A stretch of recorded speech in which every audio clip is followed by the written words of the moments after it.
नमस्कार, दिल्ली न्यूज में आपका बहुत बहुत स्वागत है। चलिए देखते हैं आज की 25 फटाफट काम की और महत्वपूर्ण बड़ी खबरों को। पर इससे पहले वीडियो को लाइक करना बिल्कुल ना भूलें। सैलानियों के लिए गुड न्यूज। आज एएसआई संरक्षित स्मारकों की फ्री में करे सैर, नहीं लगेगा टिकट। विश्व धरोहर दिवस के अवसर पर आज देश भर में एएसआई संरक्षित स्मारकों की सैर करने वालों से कोई शुल्क नहीं लिया जाएगा। संस्कृति मंत्रालय ने यह घोषणा की है। बता दें कि देश में भारतीय पुरातत्व सर्वेक्षण के संरक्षण में 3698 स्मारक और स्थल है। इनमें आगरा का ताजमहल, दिल्ली के कुतुब मीनार और हुमायूं का मकबरा और बिहार में नालंदा विश्वविद्यालय के प्राचीन स्मारक शामिल है। वहीं एएसआई के महानिदेशक की ओर से जारी निर्देश में कहा गया है कि विश्व धरोहर दिवस के अवसर पर आज स्मारकों में पर्यटकों के लिए प्रवेश निःशुल्क रहेगा। दिल्ली एयरपोर्ट ने यात्रियों के लिए जारी की एडवाइजरी, बताया कुछ उड़ानों के समय में क्यों हो सकता है बदलाव। दिल्ली इंटरनेशनल एयरपोर्ट लिमिटेड ने यात्रियों के लिए एक एडवाइजरी जारी की है, जिसके अनुसार गुरुवार शाम 4:30 बजे तक कुछ उड़ानों के आने में देरी हो सकती है या फिर उनका समय कुछ एडजस्ट भी हो सकता है। इस एडवाइजरी में बताया गया है कि हवाई अड्डे के आसपास हवा के पैटर्न में बदलाव के कारण विमानों के आगमन के लिए दिन में 12:30 IST से लेकर शाम 16:30 IST बजे तक अंतर्राष्ट्रीय और नियामक प्रोटोकॉल के अनुसार एयर ट्रैफिक फ्लो मैनेजमेंट उपायों को लागू किया गया है, जिसमें यात्रियों की सुरक्षा को सर्वोच्च प्राथमिकता दी गई है। गुरुग्राम के इन सेक्टरों को जाम से मिलेगी राहत, GMDA कर रहा है तैयारी। गुरुग्राम वासियों के लिए राहत की खबर है। GMDA ने गुरुग्राम शहर के सेक्टर 4 और 7 चौक पर ट्रैफिक को सुगम करने की तैयारी शुरू कर दी है। इसके तहत एक निजी संस्था को टोपोग्राफी सर्वे की जिम्मेदारी सौंपी गई है। रेलवे रोड पर पड़ रहे इस चौराहे पर ओल्ड रेलवे रोड और न्यू रेलवे रोड मिलते हैं। इसके अलावा द्वारका एक्सप्रेस वे आवागमन के लिए इस रोड का इस्तेमाल रोजाना हजारों वाहन चालकों की तरफ से किया जाता है। सुबह और शाम के समय इस चौराहे पर ट्रैफिक जाम की समस्या बनती है। ऐसे में इस चौराहे को ट्रैफिक के लिहाज से सुगम करने की तैयारी GMDA की मोबिलिटी शाखा ने शुरू की है। किन किन तरीकों से साफ होगी दिल्ली की यमुना, पीएम मोदी की मीटिंग में बन गया प्लान। भारतीय जनता पार्टी की दिल्ली में सरकार बनने से पहले ही यमुना के मुद्दे ने खूब तूल पकड़ा था। पीएम नरेंद्र मोदी ने मंच से यमुना की सफाई और इसको फिर से उसके पुराने रूप में लाने का वादा किया था। इसके अलावा मोदी ने एक गुजरात की साबरमती रिवर फ्रंट की तरह यमुना रिवर फ्रंट बनाने का वादा किया। गुरुवार को इसी सिलसिले में मोदी ने दिल्ली में एक रिव्यू मीटिंग ली। मीटिंग में यमुना नदी की वर्तमान स्थिति का आकलन करने और इसकी सफाई और पुनरुद्धार करने के लिए चल रही और भविष्य की योजनाओं पर चर्चा हुई। फिर आ रही पश्चिमी विक्षोभ, दिल्ली और NCR में छाएंगे बादल। जल्द एक पश्चिमी विक्षोभ पश्चिमी हिमालयी क्षेत्र को प्रभावित कर सकता है। मौसम विभाग के मुताबिक इस पश्चिमी विक्षोभ का असर आज से लेकर 20 अप्रैल तक नजर आएगा। इसकी तीव्रता आज और कल ज्यादा रहेगी। मौसम विभाग की माने तो 18 से 20 अप्रैल के दौरान उत्तर पश्चिम में भारत के आसपास के मैदानी इलाकों में गरज और चमक के साथ बारिश और तेज हवाएं चलने की भी संभावना है। दिल्ली के साथ ही NCR के इलाकों में भी इस पश्चिमी विक्षोभ का असर नजर आएगा। शिखा स्वराज बनी सेंट्रल पैनल के अध्यक्ष पद के लिए ABVP के उम्मीदवार। JNU छात्र संघ चुनाव के लिए ABVP ने सेंट्रल पैनल के उम्मीदवारों की घोषणा कर दी है। ABVP ने स्कूल ऑफ इंटरनेशनल स्टडीज की शोधार्थी शिखा स्वराज को अध्यक्ष पद का उम्मीदवार बनाया है। इसके अलावा school of computer and system sciences के शोधार्थी निट्टू गौतम को उपाध्यक्ष, स्कूल ऑफ इंटरनेशनल स्टडीज के शोधार्थी कुणाल राय को सचिव और स्कूल ऑफ लैंग्वेज लिटरेचर एवं कल्चरल स्टडीज के शोधार्थी वैभव मीणा को संयुक्त सचिव पद के लिए उम्मीदवार बनाया है। JNU छात्र संघ का चुनाव 25 अप्रैल को प्रस्तावित है और वोटों की गिनती 28 अप्रैल को होना है। दिल्ली में अवैध बांग्लादेशियों पर दबिश, पुलिस ने 8 घुसपैठियों को दबोचा। राष्ट्रीय राजधानी में अवैध रूप से रह रहे बांग्लादेशी नागरिकों के खिलाफ अपना अभियान जारी रखते हुए दिल्ली पुलिस ने हाल ही में 8 घुसपैठियों को पकड़ने में कामयाबी पाई है। इस बारे में जानकारी देते हुए पुलिस ने गुरुवार को बताया कि हिरासत में लिए गए आरोपियों में 38 साल का एक शख्स भी शामिल है, जो कि बांग्लादेश में मानव तस्करी के मामले में शामिल रहा है। ये सभी आरोपी पिछले कई सालों से दक्षिण पश्चिम दिल्ली में अवैध रूप से रह रहे थे। इस दौरान कई के बच्चों ने भी यहाँ पर ही जन्म लिया है। जामा मस्जिद व लाल किले में बम की खबर, पुलिस ने आसिफ को दबोचा। दिल्ली की जामा मस्जिद और लाल किले में बम रखा होने की झूठी खबर देने वाले एक शख्स को पुलिस ने गिरफ्तार कर लिया है। आरोपी ने 10 अप्रैल को इमरजेंसी हेल्पलाइन नंबर 112 पर कॉल करते हुए इन दोनों ऐतिहासिक स्थलों पर बम रखा होने की झूठी सूचना दी थी।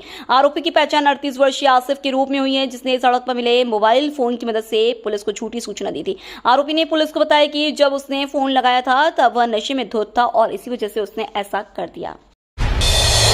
मजलिस पार्क से जगतपुर गांव के बीच जल्द शुरू होगी मेट्रो सेवा, DMRC ने दिया अपडेट। दिल्ली मेट्रो के चौथे फेज में मजलिस पार्क से जगतपुर गांव के बीच बनाए गए सेक्शन पर जल्द मेट्रो सेवा शुरू की जाएगी। लगभग 4.6 किलोमीटर लंबे इस सेक्शन पर निर्माण कार्य पूरा हो चुका है। दिसंबर 2024 में इस सेक्शन पर शुरुआती ट्रायल रन भी किए गए थे। इस सेक्शन में 3 अन्य स्टेशन बुराड़ी, झरोदा, माजरा और जगतपुर गांव शामिल है। सभी अनिवार्य वैधानिक स्वीकृतियां और प्रमाण पत्र प्राप्त करने के बाद इन्हें यात्रियों के लिए खोला जाएगा। दिल्ली में बिना इजाजत नहीं बजेंगे लाउड स्पीकर, नए आदेश जारी। दिल्ली में लाउड स्पीकर का बजाने के लिए पहले प्रशासन की मंजूरी लेनी होगी। इसको लेकर दिल्ली पुलिस की ओर से निर्देश जारी किए गए हैं। दिल्ली पुलिस की ओर से जारी नए निर्देशों में कहा गया है कि बिना अनुमति के लाउड स्पीकर नहीं लगाए जा सकते। दिल्ली पुलिस ने राष्ट्रीय राजधानी में अब लाउड स्पीकर की आवाज पर कानूनी सीमा भी निर्धारित कर दी है। इस मसले पर डीसीपी आउटर दिल्ली सचिन शर्मा ने कहा है कि ध्वनि प्रदूषण को लेकर कुछ कानून है जिन पर पुलिस की ओर से कदम उठाए जा रहे हैं। जेएनयू छात्र संघ चुनाव को लेकर एआईएसए ने जारी की कैंडिडेट लिस्ट। लंबे समय की कानूनी और प्रशासनिक बाधाओं के बाद जवाहरलाल नेहरू विश्वविद्यालय में छात्र संघ के चुनाव कराने की प्रक्रिया शुरू हो चुकी है। विभिन्न संगठनों ने अपने नामांकन भी दाखिल कर दिए। गुरुवार को ऑल इंडिया स्टूडेंट एसोसिएशन ने अपने उम्मीदवारों की लिस्ट भी जारी कर दी है। जेएनयू छात्र संघ के चुनाव 25 अप्रैल को होना प्रस्तावित है। वहीं वोटों की गिनती 28 अप्रैल को होनी है। आईसा ने अध्यक्ष, उपाध्यक्ष, महासचिव और संयुक्त सचिव पदों के लिए अपने उम्मीदवारों के नाम की घोषणा की है। सभी उम्मीदवार पीएचडी के शोधार्थी हैं। दिल्ली में बांटे जाएंगे 1,69,000 आयुष्मान कार्ड, विधायकों को दी गई है ये जिम्मेदारी। आयुष्मान आरोग्य मंदिर खोलने के लिए विधायक अपने अपने विधानसभा क्षेत्रों में उपयुक्त स्थानों की पहचान करेंगे। वे सभी पात्र नागरिकों के आयुष्मान कार्ड बनाने में भी सहयोग करेंगे। 1,69,000 आयुष्मान कार्ड बन चुके, अब इन्हें वितरित किया जाना है। इसके लिए हर जिले में अभियान चलाया जाएगा। आयुष्मान भारत योजना का प्रभावी और त्वरित क्रियान्वयन सुनिश्चित करने के लिए मुख्यमंत्री रेखा गुप्ता ने मंत्रियों, अधिकारियों और जनप्रतिनिधियों के साथ बैठक की। मुख्यमंत्री ने कहा कि बैठक में आयुष्मान आरोग्य कार्ड वितरण, लाभार्थियों की पहचान, जागरूकता अभियान और सेवाओं के विकेंद्रीकरण जैसे योजनाओं के विभिन्न पहलुओं पर चर्चा की गई। दिल्ली में 2 क्लस्टर की 400 से ज्यादा बसें बंद, यात्रियों की बढ़ेगी परेशानी। दिल्ली में दौड़ रही 443 बसों के पहिए थम गए। कॉन्ट्रैक्ट की अवधि न बढ़ने की वजह से ये बसें आज सड़कों से बाहर हो गई। एक ही झटके में इतनी बसें हटने से दिल्ली में बस यात्रियों की दिक्कतें बढ़ गई हैं। फिलहाल जिन 4 क्लस्टर की बसों के कॉन्ट्रैक्ट की अवधि अभी खत्म हो गई है, उनमें से 2 क्लस्टर की बसें चलाने वाली कंपनियों को कोर्ट से ग्रीन सिग्नल मिल गया है। ऐसे में वे बसें तो सड़कों पर चल रही हैं, लेकिन बाकी 2 क्लस्टर की 443 बसें बाहर हो गई हैं। 10,000 की भीड़ हुई जमा, छीन ली पुलिस की पिस्तौल। पश्चिम बंगाल के मुर्शिदाबाद में वक्फ कानून को लेकर हुई हिंसा को लेकर राज्य सरकार की रिपोर्ट में चौंकाने वाला खुलासा हुआ है। रिपोर्ट के मुताबिक हिंसा के दिन 8,000 से 10,000 लोगों की भीड़ पीडब्ल्यूडी ग्राउंड में जमा हो गई। करीब 5,000 लोग उमरपुर की ओर बढ़ गए और नेशनल हाईवे जाम कर दिया। 10 लोगों के पास घातक हथियार थे। भीड़ ने मौके पर तैनात पुलिस की पिस्तौल छीन ली थी और पत्थरबाजी शुरू कर दी। पिछली सरकार ने स्कूलों को मनमानी करने की छूट दी, शिक्षा मंत्री ने केजरीवाल को भी घेरा। राजधानी दिल्ली में इन दिनों निजी स्कूलों में बढ़ी हुई फीस को लेकर विवाद छिड़ा हुआ है। अभिभावकों ने स्कूलों के खिलाफ मोर्चा खोल रखा है, तो वहीं दिल्ली सरकार ने पिछली सरकार पर गंभीर आरोप लगाए हैं। दिल्ली के शिक्षा मंत्री आशीष सूद ने कहा कि राजधानी दिल्ली में भ्रम फैलाने की कोशिश की जा रही है। पिछली सरकारों ने प्राइवेट स्कूलों को खुली छूट दी। आम आदमी पार्टी केवल आरोप लगाकर भगाने का काम करती है। डीपीएस आरके पुरम के बारे में अरविंद केजरीवाल जो बयान दे रहे हैं, उस स्कूल के 100 पेज कटिंग के मैंने प्रेस कॉन्फ्रेंस में पेश किए हैं। मंदिरों का सोना पिघलाकर मालामाल हुई स्टालिन सरकार, जाने हर साल ब्याज से कमा रहे कितने करोड़। तमिलनाडु के 21 मंदिरों में श्रद्धालुओं की तरफ से चढ़ाए गए 1,000 किलोग्राम से अधिक सोने के सामान को पिघलाकर 24 कैरेट की छड़ों में बदल दिया गया और बैंकों में जमा करा दिया गया। राज्य सरकार ने गुरुवार को बताया कि सोने की छड़ों के इस निवेश से उसे सालाना 17 करोड़ 81 लाख रुपए का ब्याज मिल रहा है। मंदिरों में चढ़ाए गए सोने के ऐसे सामान जिनका इस्तेमाल नहीं किया गया था, उन्हें मुंबई स्थित सरकारी टकसाल में पिघलाकर 24 कैरेट की छड़ों में बदल दिया गया और स्वर्ण निवेश योजना के तहत भारतीय स्टेट बैंक में निवेश कर दिया गया। पूर्व बीजेपी एमएलए विजय ज्वाल के साथ ठगी, बताया अयोध्या में बुकिंग के नाम पर बिछाया जाल। दिल्ली भाजपा के नेता और पूर्व विधायक विजय ज्वाल के साथ साइबर ठगी का हैरान करने वाला मामला सामने आया है। उनका कहना है कि उनके साथ यह ठगी अयोध्या में कमरे बुक करने के नाम पर की गई है। इस दौरान साइबर जालसाजों ने वहां की एक प्रसिद्ध धर्मशाला में कमरे बुक करने के नाम पर उनसे हजारों रुपए ठग लिए। उन्होंने बताया कि साइबर अपराधियों ने फर्जी वेबसाइट के जरिए उन्हें कमरे बुक करने का झांसा दिया और इस ठगी को अंजाम दिया। मुर्शिदाबाद में सब अंडर कंट्रोल, ममता सरकार ने कलकत्ता हाई कोर्ट में किया दावा। पश्चिम बंगाल सरकार ने गुरुवार को कलकत्ता हाई कोर्ट के समक्ष एक रिपोर्ट पेश की और दावा किया कि हिंसा प्रभावित मुर्शिदाबाद जिले में कानून व्यवस्था की स्थिति नियंत्रण में है। जस्टिस सोमेन सेन और जस्टिस राजा बसु चौधरी की पीठ राज्य विधानसभा में विपक्ष के नेता शुभेंदु अधिकारी की उस याचिका पर सुनवाई कर रही थी जिसमें उन्होंने दावा किया था कि मुस्लिम बाहुल्य जिले में सांप्रदायिक दंगों के दौरान बम विस्फोट हुए थे। महबूबा मुफ्ती का बीजेपी पर गंभीर आरोप, बोली मंदिर ध्वस्त कर रही बीजेपी सरकार। पीडीपी अध्यक्ष महबूबा मुफ्ती ने गुरुवार को बीजेपी पर आरोप लगाते हुए कहा कि एक तरफ वो मस्जिदों को ध्वस्त कर रही हैं और दूसरी तरफ वक्फ की जमीन पर कब्जा कर रही है। श्रीनगर में आयोजित जनसभा में महबूबा ने बीजेपी पर दोहरी बात करने का आरोप लगाते हुए कहा, आप पिछड़े मुसलमानों के कल्याण की बात करते हैं, लेकिन आपकी सरकार उत्तर प्रदेश में मस्जिदों को ध्वस्त कर रही है और वक्फ की संपत्तियों पर कब्जा कर रही है। कश्मीर में वक्फ एक परिवार की विरासत बन गया था, लेकिन मुफ्ती साहब ने वक्फ की जमीन पर कॉलेज और धार्मिक स्कूल स्थापित करके एक मिसाल कायम की।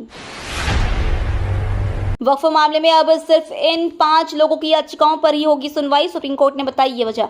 सुप्रीम कोर्ट ने वक्फ संशोधन कानून पर अंतरिम आदेश डाल दिया है। ऐसा कोर्ट ने केंद्र सरकार के इस आश्वासन के बाद किया कि फिलहाल वक्फ बोर्ड या वक्फ काउंसिल में कोई नियुक्ति नहीं होगी। साथ ही रजिस्टर्ड या घोषित वक्फ बाय यूजर संपत्तियों को डी नोटिफाई नहीं किया जाएगा। इस मामले की अगली सुनवाई 5 मई को होगी। कश्मीर से पाकिस्तान का बस एक ही रिश्ता, पाक आर्मी चीफ पर भारत का पलटवार।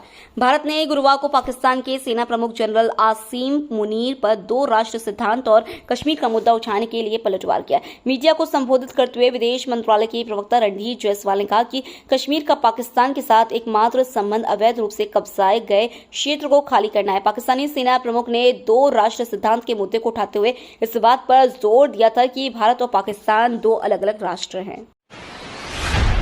प्राइवेट कर्मचारियों को जल्द मिल सकती है 7,500 की गारंटीड मासिक पेंशन। देश में हर नौकरी पेशा इंसान की एक चिंता होती है, बुढ़ापे की जिंदगी कैसे कटेगी। खासकर प्राइवेट सेक्टर में काम करने वाले लोग जिन्हें सरकारी पेंशन जैसी कोई स्थायी आय नहीं मिलती। लेकिन अब इस दिशा में एक बड़ी राहत की खबर सामने आई है। ईपीएफओ की नई योजना से यह उम्मीद जगी है कि प्राइवेट कर्मचारियों को भी एक तयशुदा गारंटीड पेंशन मिल सकती है। ईपीएफओ भारत सरकार का एक संगठन है जो संगठित क्षेत्र के कर्मचारियों की भविष्य निधि और पेंशन का प्रबंधन करता है। भारत को 2 बुलेट ट्रेनों का तोहफा देगा जापान। जापान भारत को मित्रता का उपहार देगा। जापान भारत को 2 शिंकानसेन ट्रेन सेट उपहार में देगा जो E5 और E3 मॉडल के होंगे। इस ट्रेन का उपयोग Mumbai Ahmedabad high speed rail corridor के निरीक्षण के लिए किया जाएगा। इस कॉरिडोर पर अभी काम चल रहा है और इन ट्रेनों के 2026 की शुरुआत में भारत आने की संभावना है। ये ट्रेनें भारतीय इंजीनियरों को शिंकानसेन तकनीक के बारे में अधिक जानकारी हासिल करने में मदद करेंगी। इस परियोजना के शुरू होने से पहले भारतीय इंजीनियर इस तकनीक से परिचित हो सकते हैं। भारत के एक्शन से बर्बाद होने की कगार पर पहुंचा बांग्लादेश। मोहम्मद यूनुस की ओर से आया रिएक्शन। भारत ने बांग्लादेश के एक्सपोर्ट कार्गो के लिए जरूरी ट्रांसशिपमेंट सुविधा को बंद कर दिया है। मामले पर बांग्लादेश की अंतरिम सरकार के सलाहकार सुप्रदीप चकमा ने कहा कि वो इसे एक चुनौती के रूप में नहीं बल्कि एक अवसर के रूप में देख रहे हैं। वहीं सरकार के वाणिज्य सलाहकार SK बशीर का कहना है कि ये सुविधा वापस लिए जाने की वजह से भारी नकारात्मक आर्थिक प्रभाव पड़े हैं। न्यूज एजेंसी ANI से बात करते हुए सुप्रदीप चकमा ने कहा कि ये रुकावट हमारे उत्पादों के निर्यात में बहुत ज्यादा बाधा नहीं डालेगी। उन्होंने कहा बांग्लादेश अपने कॉक्स बाजार या चटगांव एयरपोर्ट एयर ट्रांसपोर्टेशन की डेवलप कर सकता है। किराने की दुकान में लूटपाट और हफ्ता वसूली के आरोप में 3 नाबालिग पकड़े गए। बाहरी दिल्ली के मंगोलपुरी इलाके में किराने की एक दुकान में चाकू की नोक पर लूटपाट और हफ्ता वसूली के आरोप में 3 किशोरों को पकड़ा गया है। पुलिस के एक वरिष्ठ अधिकारी ने बताया कि ये घटना 17 अप्रैल को हुई थी जब 14 और 15 साल की उम्र के 4 लड़के किराने की दुकान में घुस गए थे। अधिकारी ने बताया कि 4 लड़कों में से 3 ने पैसों की मांग की और चाकू का भय दिखाकर घटना को अंजाम दिया था। उन्होंने बताया कि घटनास्थल से भागने से पहले आरोपियों ने दुकानदारों को कथित तौर पर धमकी दी कि वे हर हफ्ते पैसे वसूलने के लिए आएंगे। ये तो थी आज की बड़ी खबरें। रोजाना ऐसी ही सबसे पहले अपडेट पाने के लिए चैनल को सब्सक्राइब करना बिल्कुल ना भूलें। धन्यवाद।